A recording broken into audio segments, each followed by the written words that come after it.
Welcome to the Blind Zone, where curiosity brings its own reward. What am I curious about today? I'm curious about why people say out loud very negative things about themselves and think that they don't have any impact. Let me tell you how this whole thing got started. For the last couple months, I've had some friends that have said some things that have been derogatory. And I'm not talking about what we say to each other. I'm saying that these are declarative statements they make out loud about themselves. And I thought about that and I thought, words have a couple of choices that happens with them. They can heal, they can hurt, or they can be weaponized. And who weaponizes them? Well, the evil one, Satan does, because he already has a game plan. He already has a lot of really good things that have worked in his arsenal for years. But when he hears you make a declarative statement out of your mouth, he knows that that's a bruise point that he can continue to push on, and you'll continue to say those things until you stop. Either you believe that what you're saying is a lie and you change trajectory, or you just firmly embedded in your mind.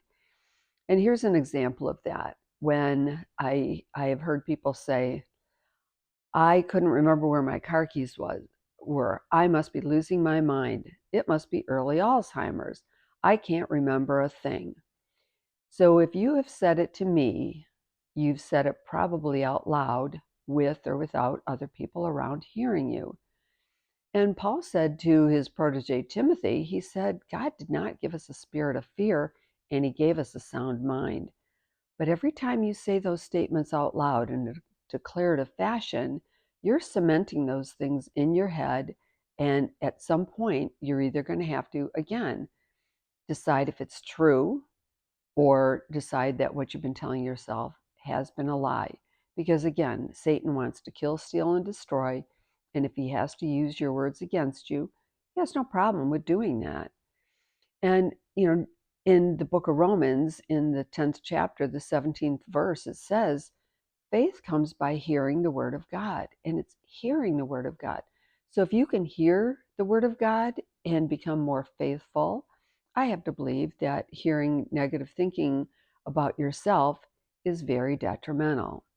So I was thinking about this, and one of the things that I came up with is that before you say it out loud, you need to say two things in your head. Then I'm going to rethink, and then I'm going to reshape. So it's not, if you feel you have a concern with those things, you just don't say it out loud like that. So you rethink what you're going to say and you say it in a more reshaping fashion. So something like, I'm I think I'm losing my mind. I must be getting early Alzheimer's might be said to somebody else. I'm concerned about my memory loss. Have you noticed anything lately? That way you get confirmation. Well, yes, I've noticed that you've done this, or no, we all struggle like that a few times. So you can have confirmation of there might be an issue and you should seek help, or no, there's no issue. You have to let this go until further evidence proves you differently. Again, I can't even impress strongly enough how powerful our words are, and that not true enough what we say to each other is bad enough. And we all have to admit in our heads, we've said things like, you'll do something, you'll say, oh, that was stupid, or I was stupid because I did that. Now, the second one isn't good at all, but the first one is very common when you recognize something you've done that was wrong and you've readjusted. But again, saying it out loud, and especially if it's a negative declarative statement, is not in your best interest.